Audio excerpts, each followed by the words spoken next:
Masalah adalah ketidakmengertian akan kehendaknya. Kalau teman-teman saat ini diizinkan bangkrut olehnya, tahu kehendaknya apa, maka teman-teman akan bangkit. Saya sudah pernah mengalami di mana diizinkan kehilangan income 2 juta per hari. Tapi ketika saya memahami apa kehendaknya, 4 bulan saya bisa bangkit, dan yang saya capai 1 tahun sebelumnya, pada saat 2 juta sehari itu, saya bisa capai di karya yang baru, nggak sampai setengah tahun.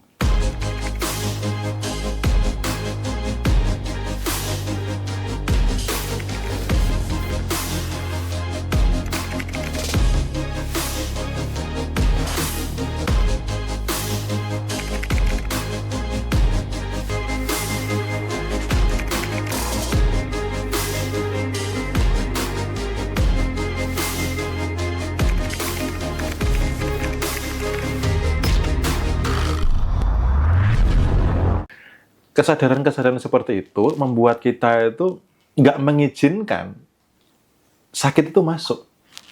Ya, apakah suami, apakah istri atau apa, dia pasti nggak bahagia kok. Makanya kalau misalkan nih, pasangan melukai Anda, tugas Anda cuma satu, membahagiakan dia. Karena kalau dia bahagia, dia tidak akan melukai Anda. Gitu. Oke, bapak-bapak ya, kalau istrinya nggak bahagia, Bun, jalan-jalan yuk. Itu lo pasti langsung bahagia. Shopping-shopping yuk. Nah, memilih tidak melepaskan, tidak merilis, tidak mengikhlaskan orang-orang yang menyakiti kita beserta perasaan-perasaan sakit hati itu, akankah berdampak buruk kepada tubuh kita? Atau akankah tubuh kita itu bisa membaca energi yang ada di dalam diri ini gitu, Om? Ya, bisa, sangat bisa. Oke, jadi nanti kalau misalnya sakit kepala gitu, apakah ada efek atau ada benang merahnya ya? Okay. Gitu. Iya, karena memang 75% penyakit itu kan dari pikiran. Gitu. Coba teman-teman cek kalau punya teman-teman kenalan yang ada cancer, cek pasti ada luka batin yang parah di masa lalu yang masih dipertahankan sampai sekarang. Ada dendam, ada kebencian, ada amarah yang masih meletup-letup yang nggak dilepaskan. Itu biasanya dialami oleh penderita-penderita cancer. Itu ya. Jadi tubuh ini juga akan ada hormon kortisol, hormon endorfin ya. Kalau kortisol itu pemicu kanker, kalau endorfin itu yang meningkatkan kekebalan tubuh gitu ya. Nah, kalau yang kortisol ini salah satunya pemicu kanker gitu. Dia dari rasa-rasa ketidakbahagiaan, hormon itu akan aktif gitu.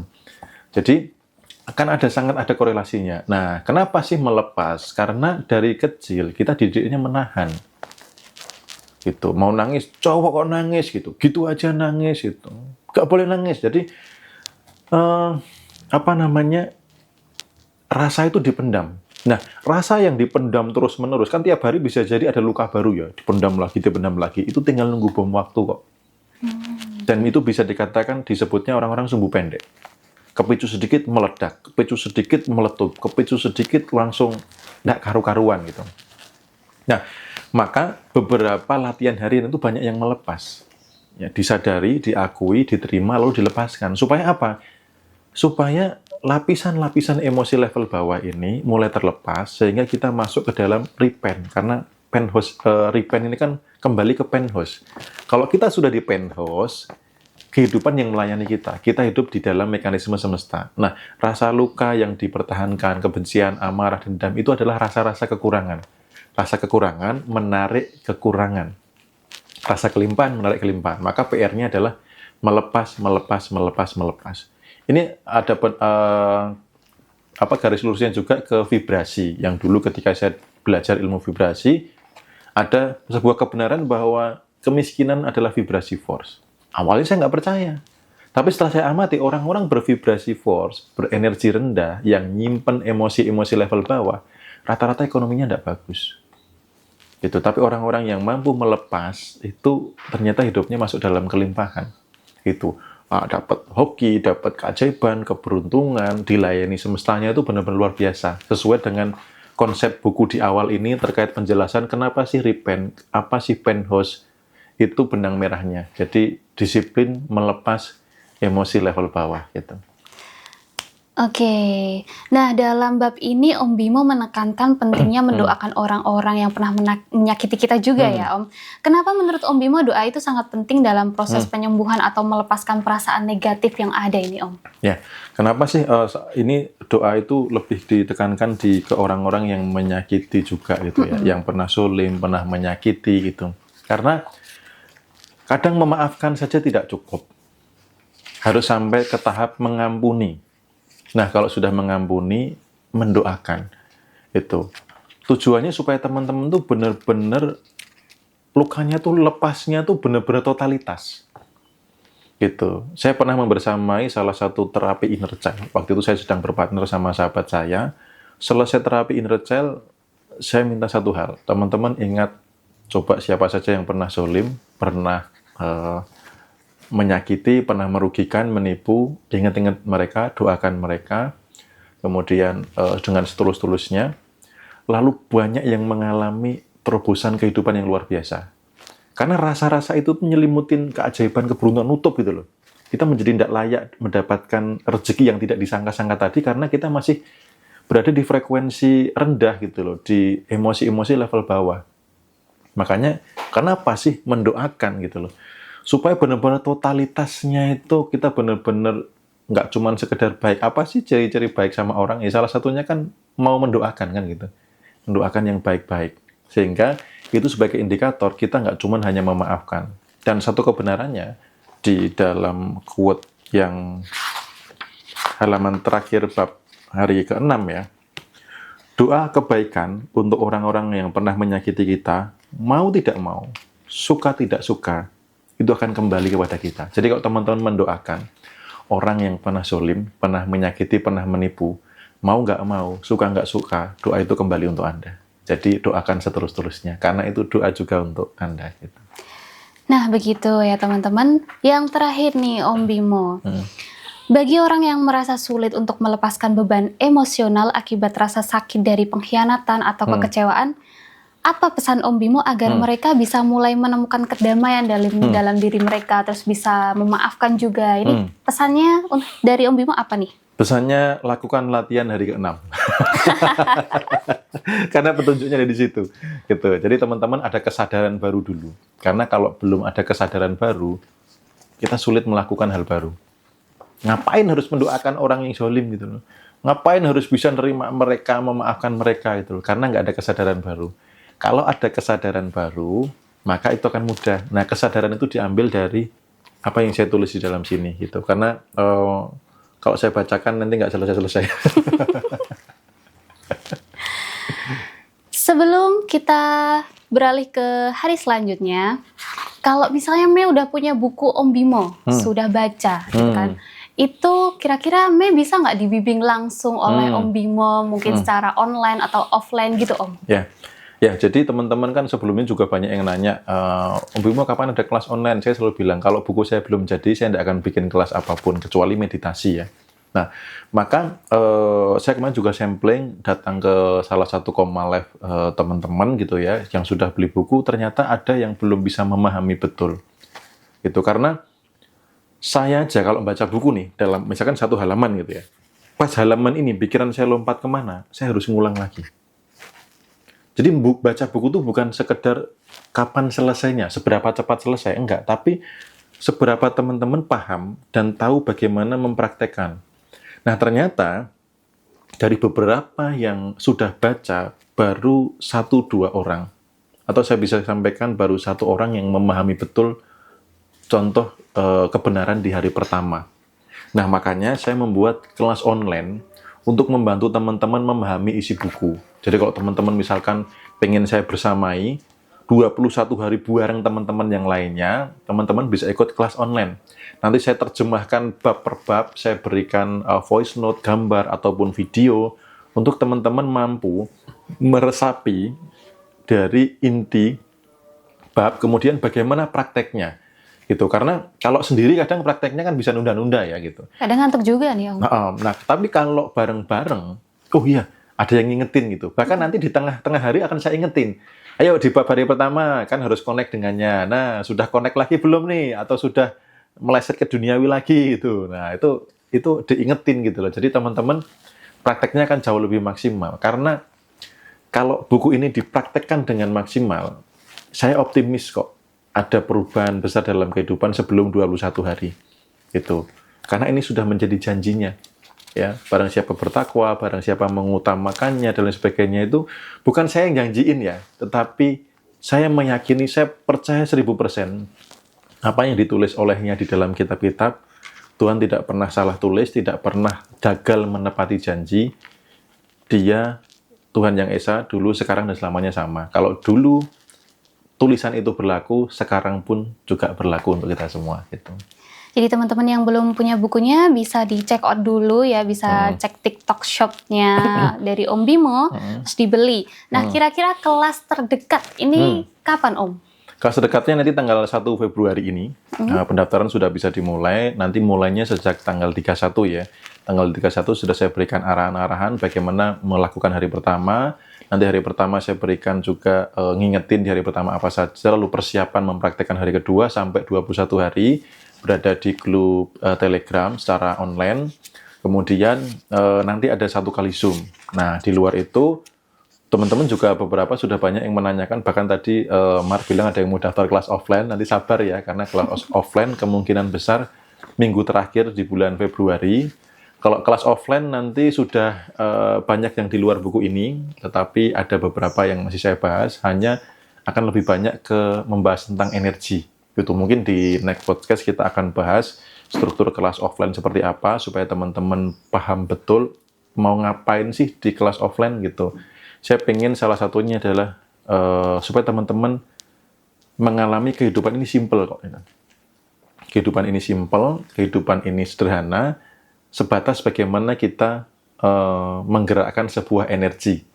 Nikola Tesla pernah bilang, kalau pengen tahu rahasia semesta, kuasailah tentang energi, frekuensi, dan vibrasi. Jadi nanti akan lebih banyak mengolah tentang energi, bagaimana menggerakkan energi, bagaimana energi powerful, tidak kececer kemana-mana, bagaimana energi untuk afirmasi, dan lain sebagainya, sehingga ternyata kehidupan simple ya gitu, gampang ya gitu, kayak gitu.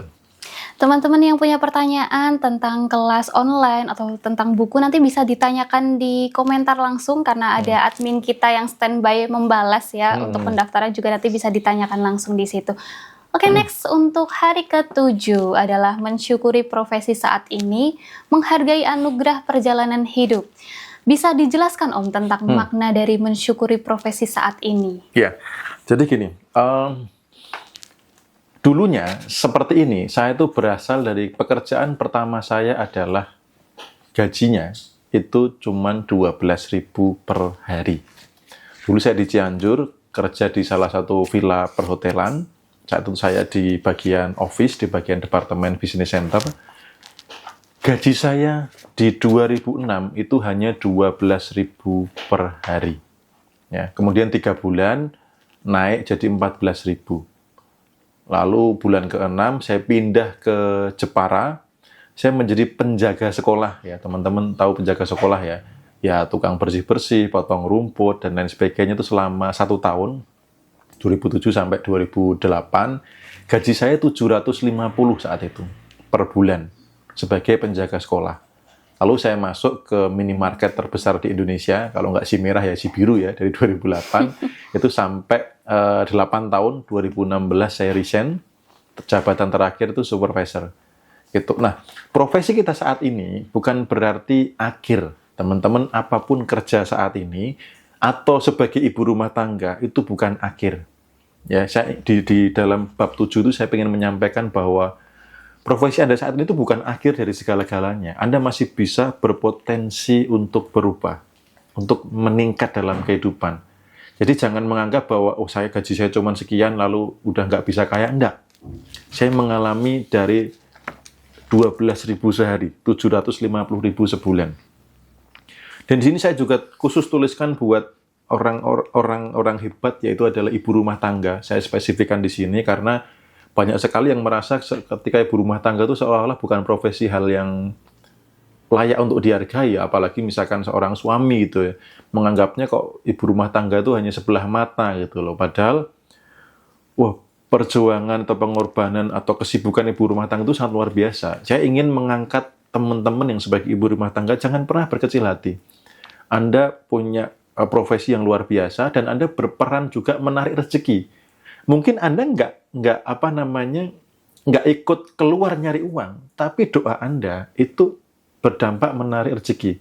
Termasuk juga bagaimana Anda menciptakan suasana di rumah. Maka saya selalu bilang ke istri saya, tugas utamamu adalah menciptakan suasana surga di rumah.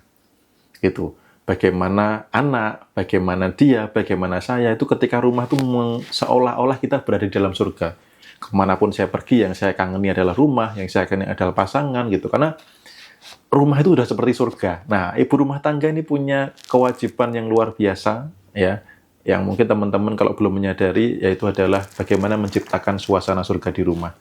Jadi di bab ini saya ingin menekankan buat teman-teman, apapun profesi saat ini bukanlah akhir, ya. Dan teman-teman di sini juga ada latihan harian bagaimana supaya kalau profesi saat ini belum ideal, bagaimana supaya teman-teman bisa menciptakan profesi yang ideal. Itu sudah ada di latihan di buku ini di hari ke-7 gitu.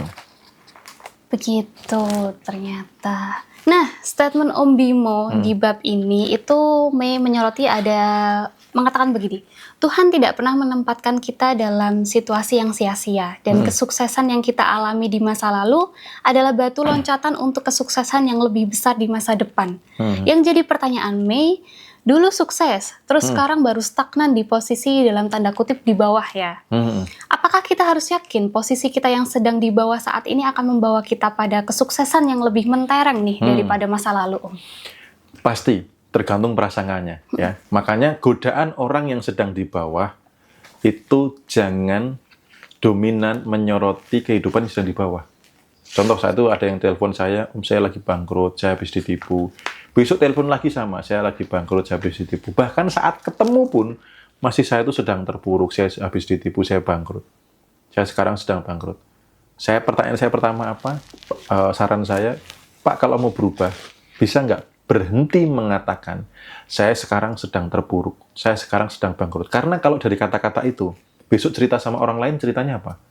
Saya sedang terpuruk, saya sedang bangkrut, saya ditipu. Bulan depan ngomong begitu sama orang lain, yang terjadi apa? Akhirnya apa? Sepanjang tahun, berpuluh-puluh tahun, dia hanya akan berada di dalam kegagalan. Maka di sini kan ada petunjuk bagaimana teman-teman untuk mengafirmasikan supaya ke depan tuh lebih berhasil bagaimana? Ada latihan hariannya.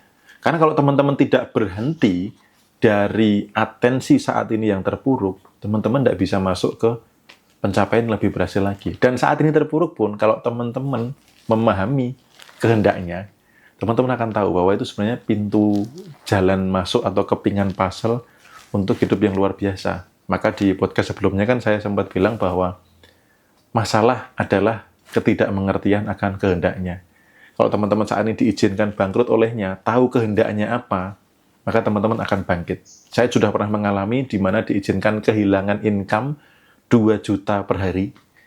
Tapi ketika saya memahami apa kehendaknya, 4 bulan saya bisa bangkit, dan yang saya capai 1 tahun sebelumnya, pada saat 2 juta sehari itu, saya bisa capai di karya yang baru, nggak sampai setengah tahun. Karena apa? Karena tahu kehendaknya, kenapa saya diizinkan mengalami itu. Nah, teman-teman juga sama. Makanya di sini ada panduan latihan hariannya. Karena ya ini bukan sekedar teori, saya pun juga ngalami itu loh. Dan saya mau berbagi buat teman-teman supaya ketika jatuh, ketika apa tuh nggak jauh-jauh darinya kok. Bersamanya kita bisa mudah untuk bangkit gitu. Oke, jadi latihan hari ini spoiler ya ini teman-teman. 1, mengenang perjalanan hidup. 2, mensyukuri keberhasilan. 3, visualisasi kelimpahan di masa depan. Dan 4, afirmasi. Jadi masing-masing poin ini nanti ada guide-nya ya, bagaimana ada caranya gitu. ya. Iya, betul.